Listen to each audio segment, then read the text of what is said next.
Muy buenos días, mis amados hermanos.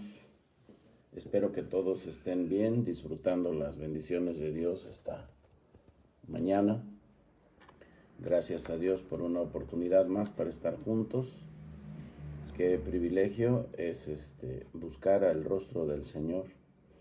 Y bueno, la verdad es que ya es tarde para hacerlo. Ya son más de las 8. Es bueno comenzar el día con el Señor desde temprano, como se los he dicho antes. Es bueno, aún antes de que salga el sol. Como decía David, alabemos al Señor, busquemos al Señor, lo adoremos en oración, estemos en comunión con Él. Gracias a Dios por una oportunidad más. Les saludo en el nombre del Señor. Para los que no me conozcan, soy el pastor Moisés Torres García. Le sirvo a Dios desde hace muchos años. Conocí al Señor a los 14 años y a los 15, 16 casi ya el Señor me tenía en un lugar que un año después se convertiría en una escuela bíblica. Y bueno, para eso tuve que salir a prepararme y luego ayudar, apoyar lo que ahora es el Centro Educativo Indígena. Pero pues gracias a Dios, Él me trajo a la ciudad de Córdoba para predicar la palabra de Dios a las personas. Simplemente salí con el deseo de compartir a Cristo con algunas personas que me abrieran sus puertas. Y así sucedió y fue como nació la Iglesia Belén, y desde hace 35 años pues ahí estamos, sirviendo al Señor. Gracias a Dios por esa bondad, esa misericordia, esa gracia de servir al Rey de Reyes y Señor de Señores. Y aquí estamos con este nuevo estilo, con esta nueva manera de hacerlo, a través de estos medios de comunicación, predicando en línea y dando este devocional que hacemos 3 veces a la semana, comenzando el viernes y comenzando el miércoles, y terminando este día, que es el viernes. Un saludo a todos mis hermanos que ya están poco a poco apareciendo aquí en la pantalla. Ya aparece un nombre aquí que no había visto. Es una prima que vive en la frontera.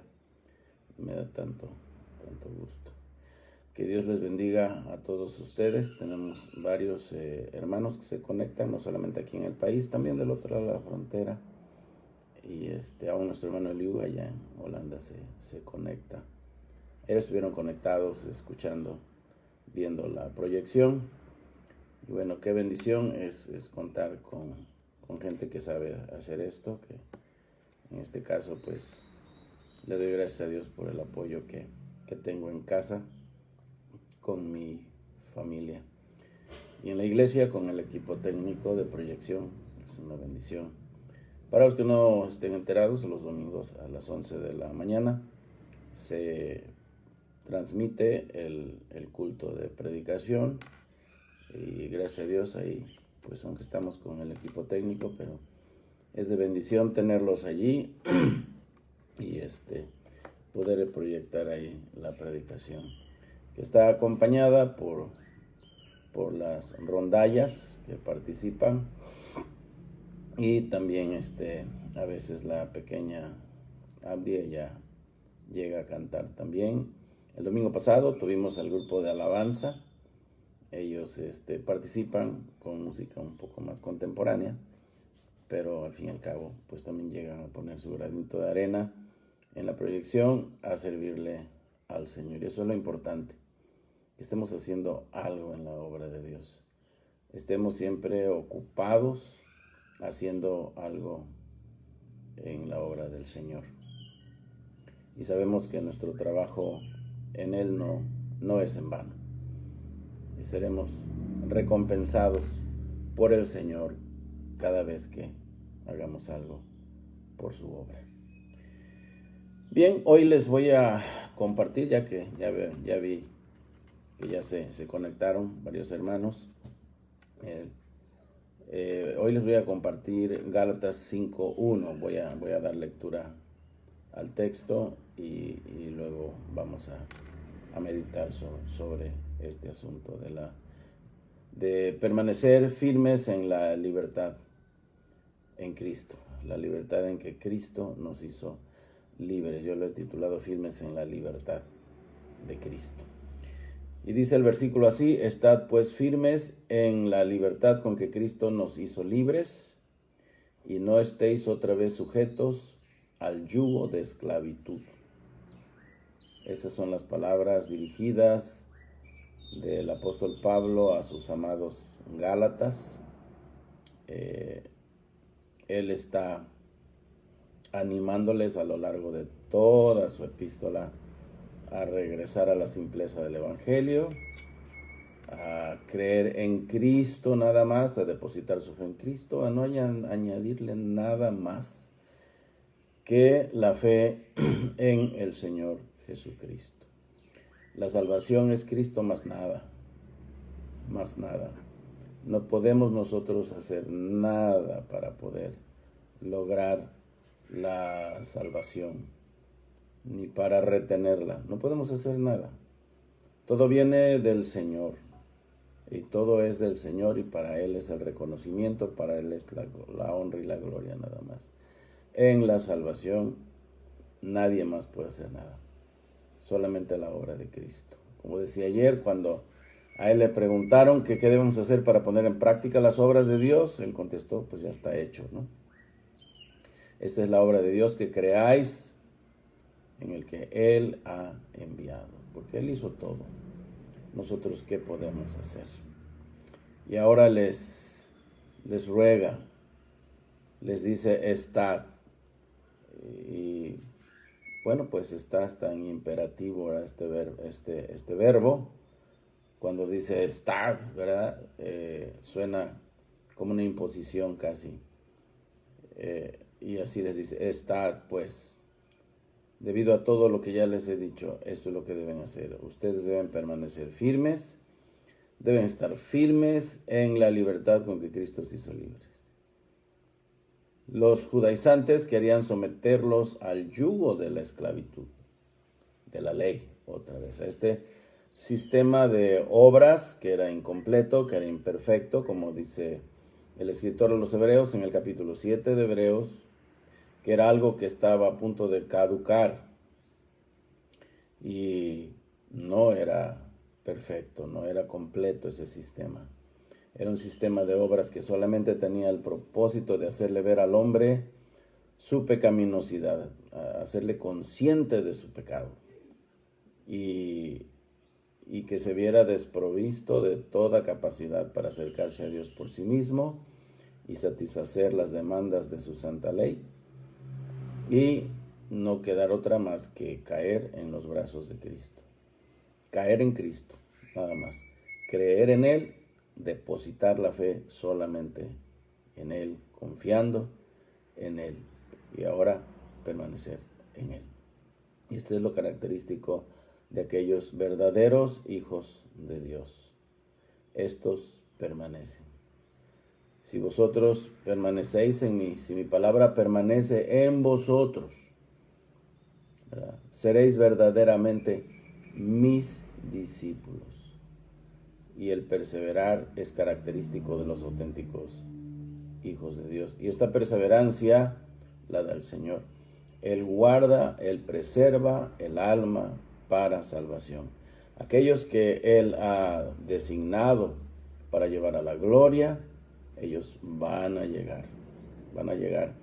Y Él es el que nos guarda, Él es el que nos preserva. Sin embargo, hay participación nuestra también en esto. La palabra siempre hace un llamado a nuestra voluntad para participar también. No porque nosotros podamos hacer algo, sino porque Él nos capacita para hacerlo, ya que Él es el que produce en nosotros, así el querer como el hacer, por su buena voluntad. Y nos invita a permanecer, nos invita a estar firme. Bueno, Pablo animaba de muchas maneras a los Gálatas a lo largo de toda la epístola. Les voy a mostrar algunas de las maneras, no son todas, pero algunas, no tenemos tiempo para hacer observar cada detalle de la epístola en las maneras en que lo hace Pablo, ¿verdad? Tomaríamos demasiado tiempo. Pero sí algunas cosas que quiero que veamos esta mañana. De cuántas maneras, de cuántas formas, a lo largo de su escrito, a lo largo de esta epístola, el apóstol Pablo estuvo intentando animar a estos hermanos a regresar, a no volver atrás, a no regresar a las cosas de la ley, a querer ganarse el cielo por cumplir con los ritualismos de la ley y especialmente circuncidándose. Pablo les empezó diciéndoles que él estaba maravillado, estaba completamente sorprendido de que ellos hubiesen cambiado de opinión tan rápido. Parece que esto era característico, era como una característica racial en los Gálatas. Algunos comentaristas opinan que eran personas que tenían cambios abruptos de emoción, o sea que podían estar contentos y muy felices con una persona por un tiempo y luego de momento tener un cambio abrupto, un cambio de manera abrupta, un cambio repentino y cambiar su actitud hacia la gente. Parece ser un corte racial en ellos. Pero en realidad lo que pasó es que entraron estas personas denigrando la persona de Pablo, negando su apostolado. Seguramente uno de los argumentos más poderosos que ellos usaban es que cuando habían visto a Pablo con el resto de los 12 apóstoles con Cristo, como para que él se llamara apóstol. Y era un argumento bastante fuerte, de mucho peso. Y en eso tenían razón. Lo que pasaba es que ellos no aceptaban que el Señor Jesucristo hubiese aparecido a Pablo, tal como él lo comenta, ¿verdad? En su conversión, ahí en el capítulo 9 del libro de los Hechos, donde él relata su conversión, cómo él iba camino a Damasco, con órdenes y permisos, cartas de las autoridades judías para ir y arrestar a los cristianos que encontraran en cualquier lugar a su paso, especialmente en Damasco, y como era su costumbre, ir a meterse a las sinagogas donde encontraba cristianos y los arrastraba de los cabellos, los llevaba a juicio, luego los dictaminaban culpables y los enjuiciaban y luego obvio que él de acuerdo con el Sanedrín, pues decidirían finalmente la muerte de estos hermanos. Y era un asesino cruel, la verdad. Él era un hombre despiadado, no tenía misericordia para con los hijos de Dios, hasta que el Señor se le aparece, ¿verdad? Ahí en el camino de Damasco. Y lo convierte a él. Y ahí viene el cambio. Ahora, él ha predicado el evangelio a estas personas, a estos nuevos hermanos, y les hace ver que Cristo es el único Señor, que Cristo es el único Salvador. Ellos lo creen, ellos abrazan el evangelio, ellos, mientras Pablo está con ellos están felices, están contentos, están animados, están viviendo ya la nueva vida en Cristo, pero llegan estas personas y ellos no creen el testimonio de Pablo y ahora miren, cambian de actitud. Y él dice, estoy maravillado de que tan pronto os hayáis alejado del que os llamó por la gracia de Cristo para seguir un evangelio diferente. ¿Cómo es posible? Yo les anuncié a Cristo, yo les prediqué de una manera tan simple, tan sencilla, el evangelio, y ustedes están cambiando su manera de pensar. Pues sí, pues es que llegaron estas personas, les empezaron a decir que no era suficiente creer en Cristo, que debían añadir las obras de la ley, que debían circuncidarse si querían asegurar su salvación. Y ahora Pablo los ve así, cambiando, y dice, estoy maravillado, sorprendido. Bueno, les hace ver en 1:11 que el evangelio que él les predicó no lo recibió por otros medios, ni siquiera de parte de los demás apóstoles, ni siquiera de parte de Pedro, ni de Juan, ni de Felipe, ni de Bartolomé, ni de nadie más. Que él tuvo de maestro, que él tuvo de tutor en lo que concierne a la doctrina que él predicaba, el evangelio que él predicaba y sus doctrinas, al mismo Señor Jesucristo. El Señor Jesucristo le había prometido que se seguiría reuniendo con él, que seguiría apareciéndose a él. Y el Señor se lo cumplió, Y en ese tiempo que tuvo de ausencia, esos 3 años que estuvo en Arabia, en el desierto de Arabia, él seguramente recibió muchas visitas del Señor, y a lo largo de su ministerio, el Señor se le apareció también y le hablaba y él le enseñaba. Entonces la doctrina que nosotros tenemos de Pablo en el Nuevo Testamento debe ser considerada con bastante atención, debe ser respetada, porque esa doctrina no se la enseñó cualquier persona o alguna persona cualquiera. Esa doctrina se la enseñó el Maestro de Maestros, el mismo Señor Jesucristo. Y por eso nuestra doctrina se llama doctrina paulina o doctrina cristocéntrica, porque viene del Señor Jesucristo. Entonces, Él les hace ver esto. Miren, este es un argumento de mucho peso. A mí, la doctrina que yo les di, no me la enseñó ni Pedro, ni Juan, ni Bartolomé, ni Felipe. A mí me la dio el mismo Señor Jesucristo. Entonces, Él quiere causar una impresión en sus mentes y hacerles ver qué importante es quedarse allí en lo que Él les había enseñado. Pero estaban cambiando y Pablo está sorprendido.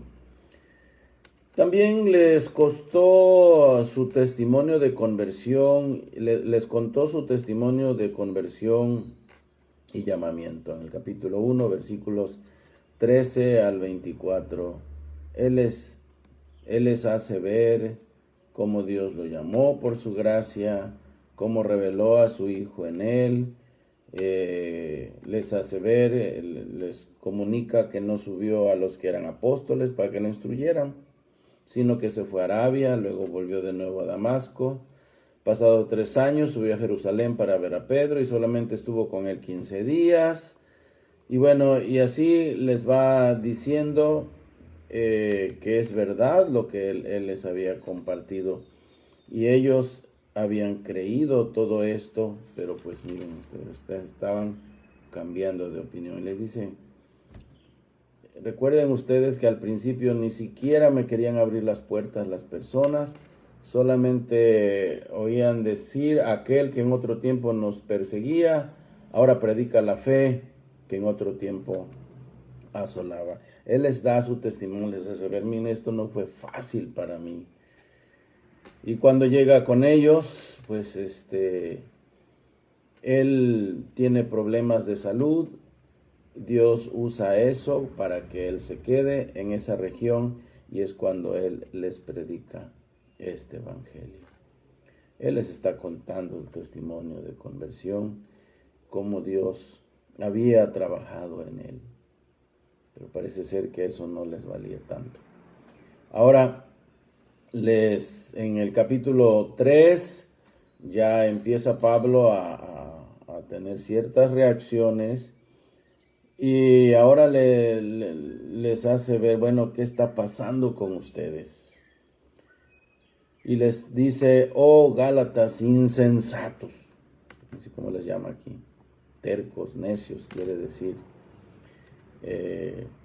Gálatas insensatos, ¿quién os fascinó para no obedecer a la verdad?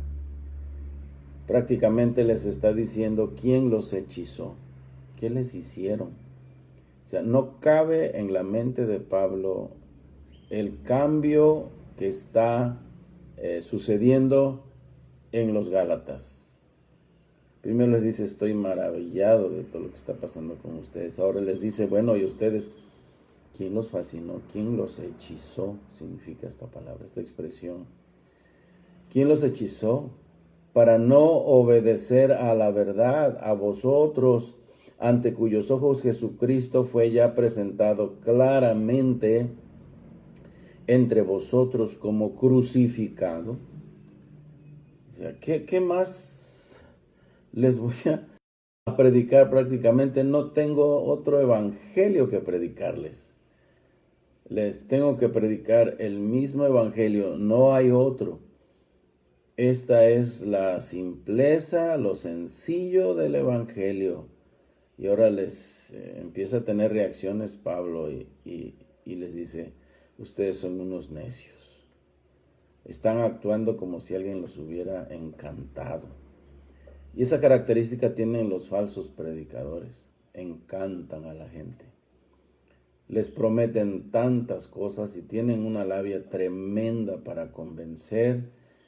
Y les prometen de todo. Ustedes no tienen por qué sufrir enfermedades. Ustedes no tienen por qué sufrir pobreza. Dios quiere que sus hijos sean exitosos en este mundo. Cuando Jesús dijo, en este mundo tendréis aflicción, ellos dicen, a ustedes no les va a pasar nunca nada.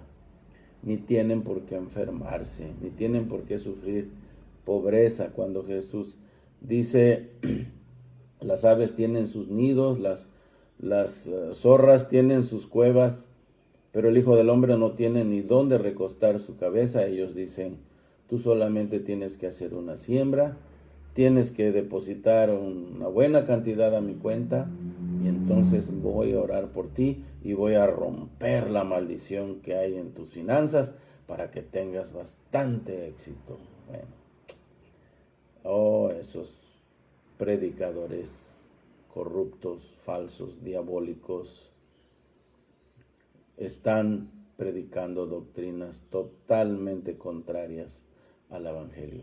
El Señor Jesús dijo, en el mundo tendréis aflicción. Él no nos mintió, Él fue sincero. Él dijo, si yo que soy el Señor me persiguieron y me hicieron todo esto, pues ¿qué se puede esperar de ustedes? El discípulo no es mayor que su Señor.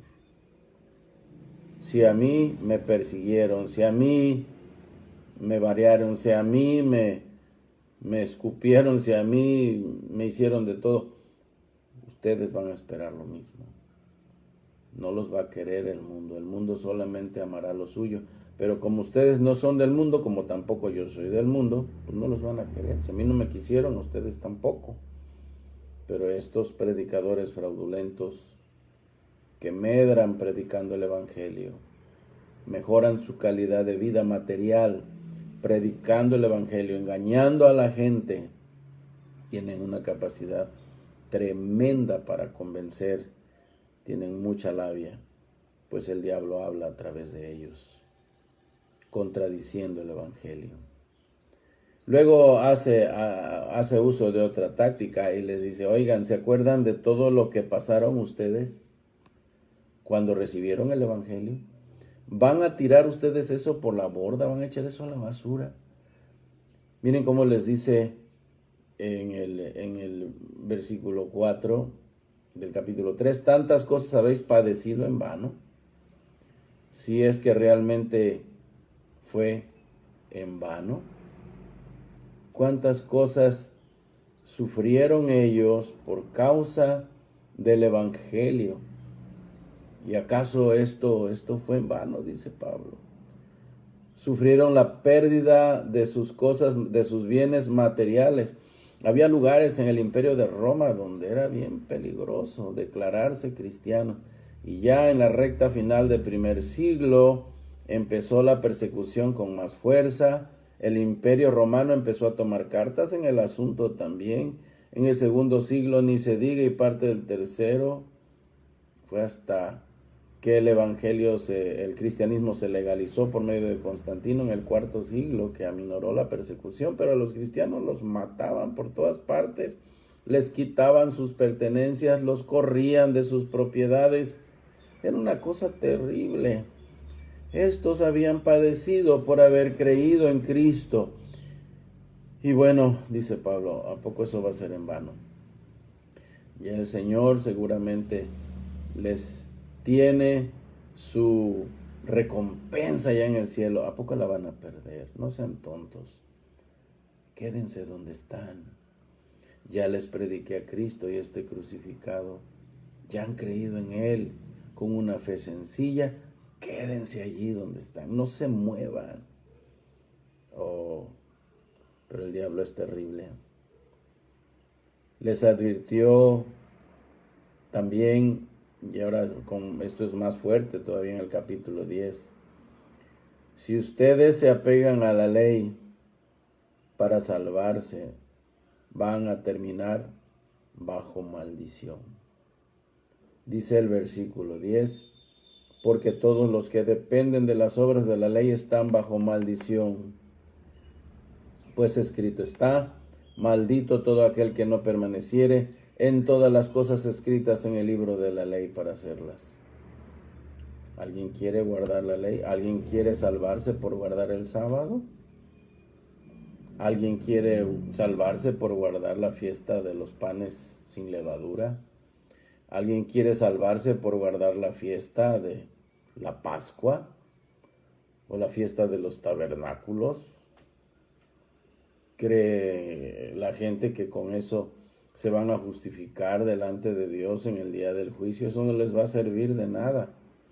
Porque aquel que quiera justificarse ante Dios por guardar la ley, va a tener que cumplirla toda, a la perfección. Y estoy aquí para decirle que el hombre no tiene esa capacidad. ¿Por qué? Porque el hombre está depravado. Y en su depravación el hombre no tiene la más mínima oportunidad ni capacidad de acercarse a Dios y satisfacer las demandas de su ley por sus propias fuerzas, por su propia capacidad, porque el hombre está atiborrado de pecado. Eso es imposible. Entonces, quien quiera justificarse ante Dios por guardar la ley, más vale que la guarde toda, que la cumpla, pero no lo podrá cumplir.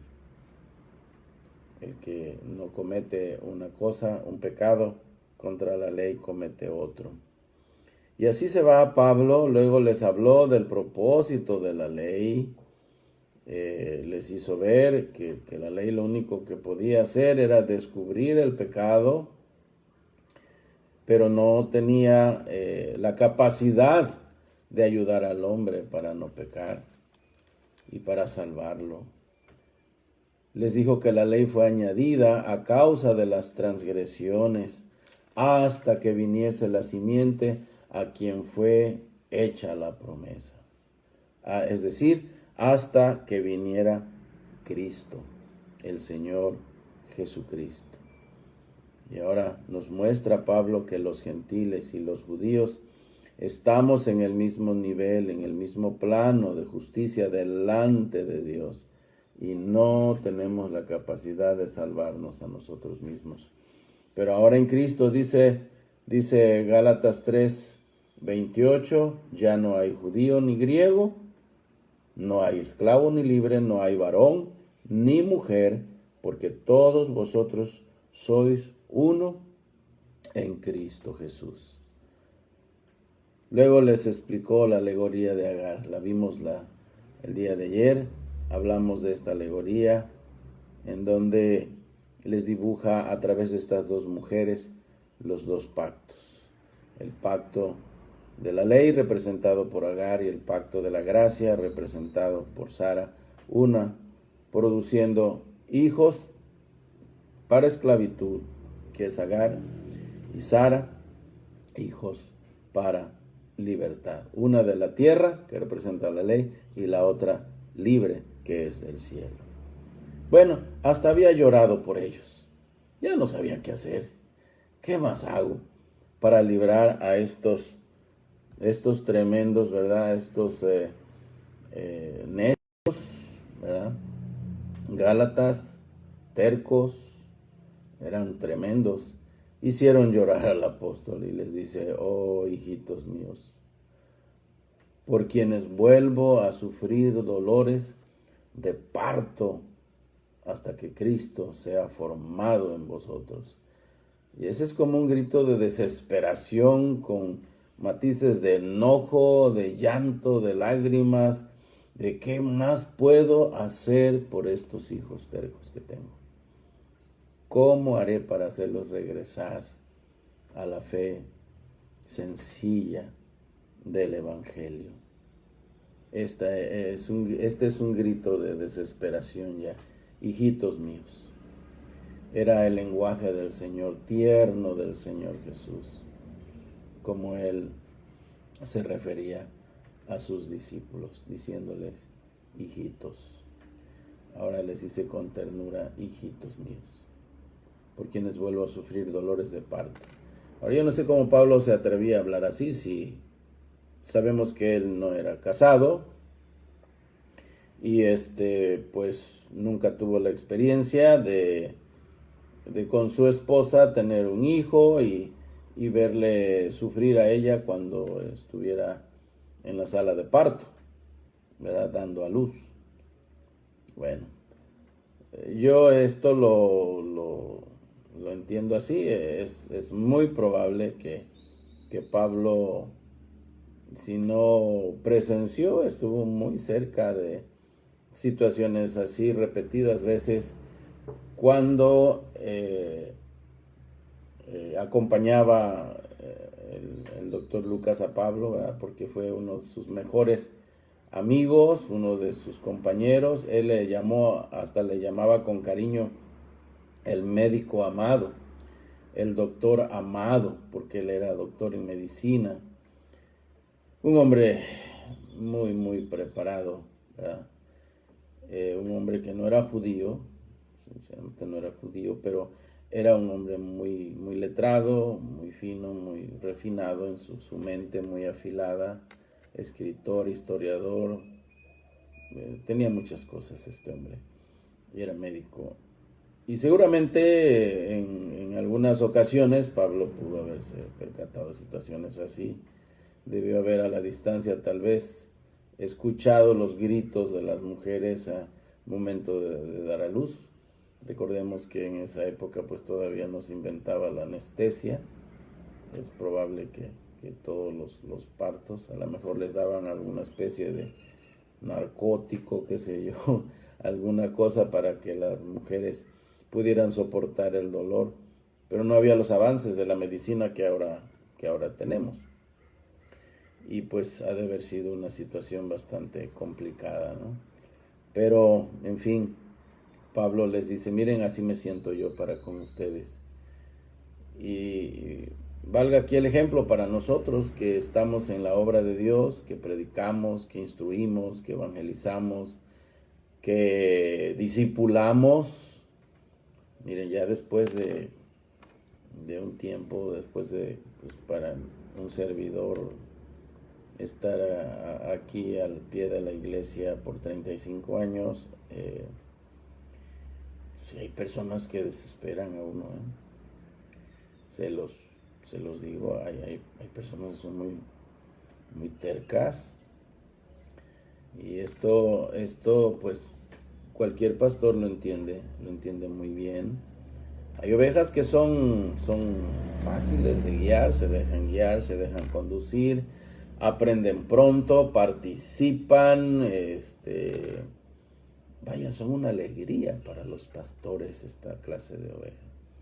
Son participativas, son agradables, son amables, aprenden y practican lo que aprenden, te apoyan, se unen contigo, hacen equipo. Bueno, ese tipo de oveja se disfruta mucho.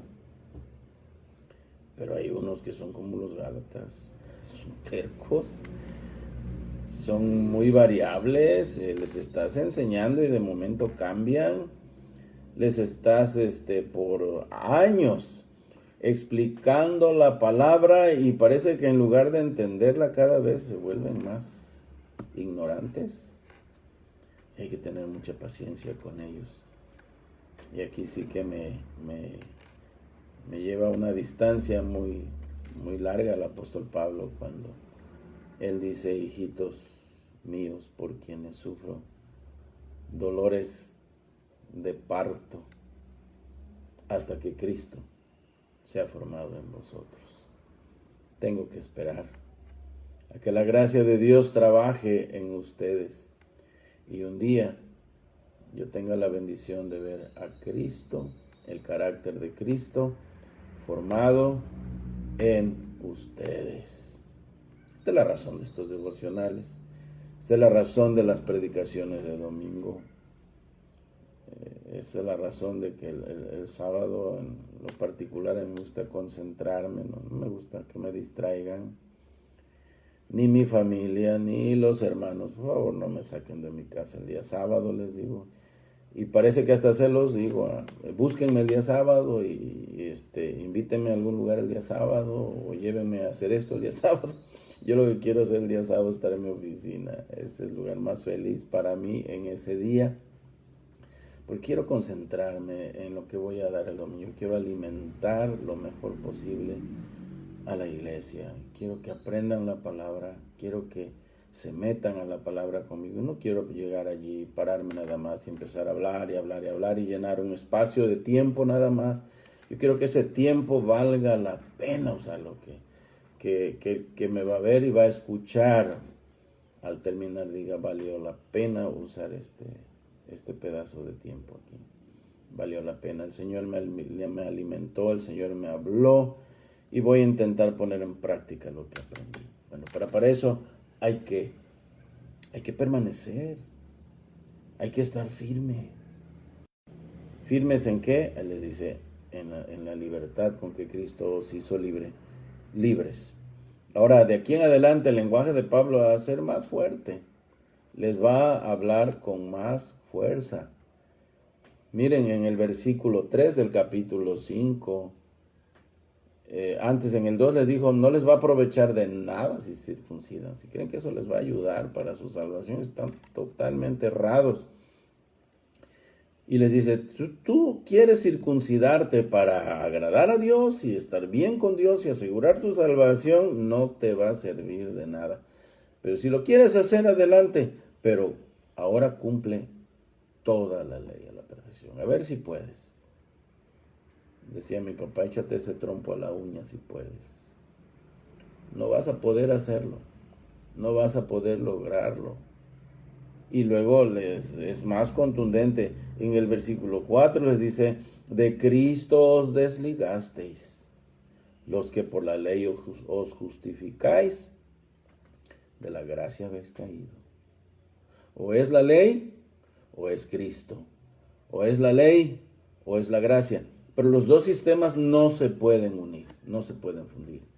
Es como querer mezclar, como ya he dicho varias veces, el aceite con el agua. Hay tanta diferencia como la luz de la oscuridad, o como lo es el agua para el fuego. No se pueden mezclar estos elementos. De igual manera, la ley y la gracia son dos sistemas opuestos que no se pueden mezclar. No es Cristo más obedecer los ritos, las cosas de la ley. Es solamente la fe en Cristo.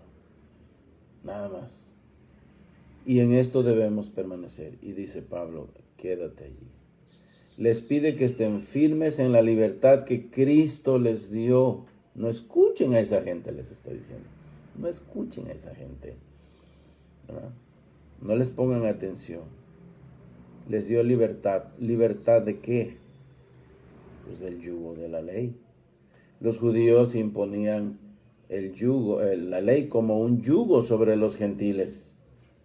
Querían a fuerzas someterlos a la ley y ponerles encima la ley como un yugo para dominarlos, para doblegarlos, aunque ellos no pudieran cumplirla. Tampoco, porque el Señor los acusó de no levantar ni un solo dedo por la ley de Dios. Eso les llevó al fariseísmo, al fanatismo, a la hipocresía nada más. Ellos habían sido liberados ya de la maldición de la ley. Ellos habían sido liberados de fabricar su propia justicia como los judíos lo hacían. Ellos abrazaron la salvación por gracia. Fueron librados del pecado y de la muerte, como dice Romanos 8:2. Pablo les dice, quédense donde están. Y yo les digo a usted, quédese donde está. Si ya está en Cristo, permanezca en Él. Siga en Él, quédese en Él, siga confiando con esta fe sencilla en Él y Él le va a llevar a la gloria. Él le va a llevar a la gloria. Miren ustedes el peligro de querer fabricar uno su propia justicia. El querer justificarse uno por sus propias obras. Cae uno en el legalismo judío. De esto nos habla el Señor Jesús en Lucas, el capítulo 11, los versículos 36 en adelante, 37 en adelante. Dice, luego que hubo hablado, le rogó un fariseo que comiese con él, y entrando Jesús en la casa se sentó a la mesa. El fariseo, cuando lo vio, se extrañó de que no se hubiese lavado antes de comer. Claro, no se hubiese lavado como lo decía la tradición de los ancianos, de los judíos. Pero el Señor le dijo, ahora bien, vosotros los fariseos limpiáis lo de fuera del vaso y del plato, pero por dentro estáis llenos de rapacidad y de maldad. Oiga, qué manera tan tremenda de hablar del Señor, ¿verdad? Porque Él había sido invitado a una comida. ¿Quién le invitó? Yo soy un fariseo. Si quieres comer conmigo, te invito a comer. Dice Jesús, pues vamos. Él no era así, ay, no me invites a comer, yo no como, no, él comía, ¿verdad? Y lo invitaban a convivir, él convivía. Pero él esperaba, el fariseo esperaba que Jesús luego, remangara las mangas, vamos a lavarnos los brazos 7 veces y hasta el codo, como lo decía la tradición de los ancianos. No lo decía la ley, eso no lo exigía la ley. Esa ley, eso lo añadieron los judíos y se volvieron muy legalistas. Pero el Señor, si algo le molesta, es el legalismo, es la hipocresía farisaica. El Señor tiene paciencia para perdonar muchas clases de pecados. Y entre ellos pecados escandalosos en que a veces los hijos de Dios, por descuidarnos, llegamos a caer. Pero si hay algo que le molestaba al Señor Jesús y algo que le molesta a Dios todavía, es el fariseísmo, es el legalismo. Y cuidado que hay gente así en las iglesias, que fácilmente tienen una tendencia tremenda a caer en el legalismo. Y siempre están con ese dedo grandote, amenazador. Tiene un dedo tan largo que desde las sillas de la iglesia te llegan al púlpito, te pican los ojos. De esa capacidad tan tremenda que tienen para detectar problemas en los demás. Y el Señor les hace ver aquí, miren, ustedes los fariseos limpian lo de fuera del vaso, del plato, pero por dentro están llenos de rapacidad y maldad. Necios, el que hizo lo de fuera no hizo también lo de adentro. Pero da limosna de lo que tenéis y entonces todo será limpio. Mas ay de vosotros, fariseos, que diezmáis la mente, la ruda y toda la hortaliza y pasáis por alto la justicia y el amor de Dios. Qué pela le metió a este hombre. Apenas había dado tal vez las primeras 2 cucharadas, ¿verdad? Y oye, no te vas a lavar las manos como lo dice la tradición. Ya casi oigo al Señor, y a mí qué me importa tu tradición, me interesa. Así debemos actuar con esas actitudes. No tenemos por qué dejarnos llevar por ellos. Y Él les dice, miren, ustedes hacen todas esas cosas, pero ustedes mismos ni siquiera cumplen la ley. Ustedes no pueden cumplir la ley. Ni siquiera un dedo levantan por ella, porque son incapaces de obedecerla. Ustedes están mal. Sin embargo, hay un yugo que sí debemos ponernos, que nos dice el Señor que nos pongamos. Y con esto culminamos nuestra meditación en esta mañana.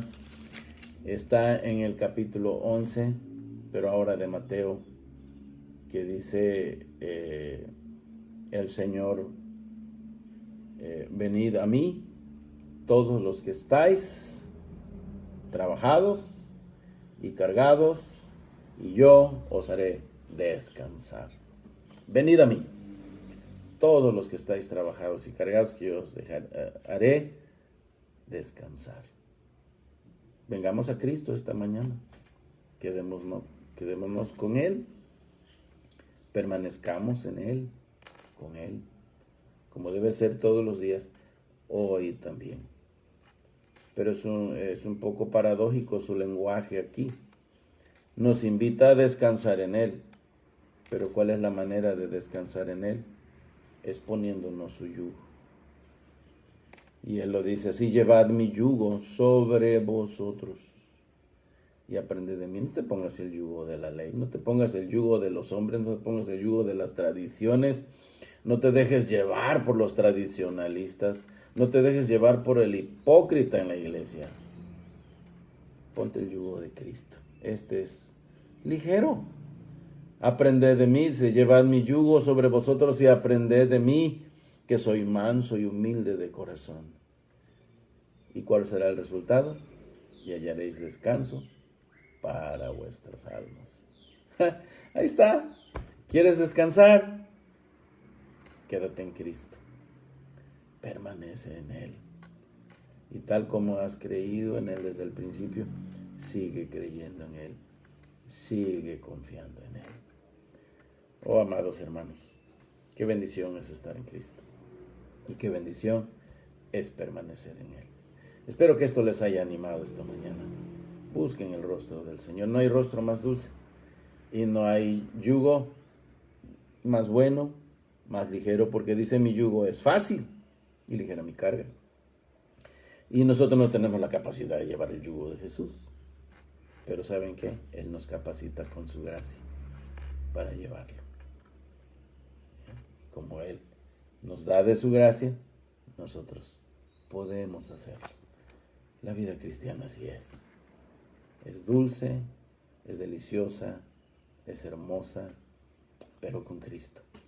Pero para eso tenemos que permanecer en Él. Cuidado con el pecado en este día. Cuidado con la incredulidad en este día. Cuidado con dejarnos llevar por ideas contrarias a su palabra. Pongámonos hoy el yugo del Señor Jesucristo. Bueno, para terminar de nuevo, un saludo a todos mis hermanos. Saludos amigos también. Tengo amigos en la ciudad que algunos de ellos se conectan para ver esta transmisión. Algunos la ven en YouTube. Les recuerdo que también se suben en unas 2 horas aproximadamente, estarán también en el canal de YouTube. Para los que no pueden conectarse esta mañana, lo puedan hacer dentro de 2 horas. Un abrazo a todos mis amados hermanos que han aparecido aquí, sus nombres y algunos sus amables rostros en la pantalla. Saludo de nuevo a mi amado Eliu. Que Dios te fortalezca, mi hermano. Que Dios te fortalezca a ti, a tu familia, a tu esposa, mi querido hermano, allá en Holanda. Dios te fortalezca. Pronto podamos ver tu rostro por acá. Pronto podamos darte un abrazo, mi querido hermano. Dios les bendiga, mis hermanos, allá en los estados también, aquí en México, aquí en Córdoba. Un abrazo de todo corazón. Bendiciones para todos y hasta la próxima. Recuerden, próximo miércoles seguimos de la próxima semana, Dios mediante, seguimos con estos devocionales. Oren por mí para que el Señor me siga dando, para darles a ustedes también. Es una enorme bendición. Hasta pronto.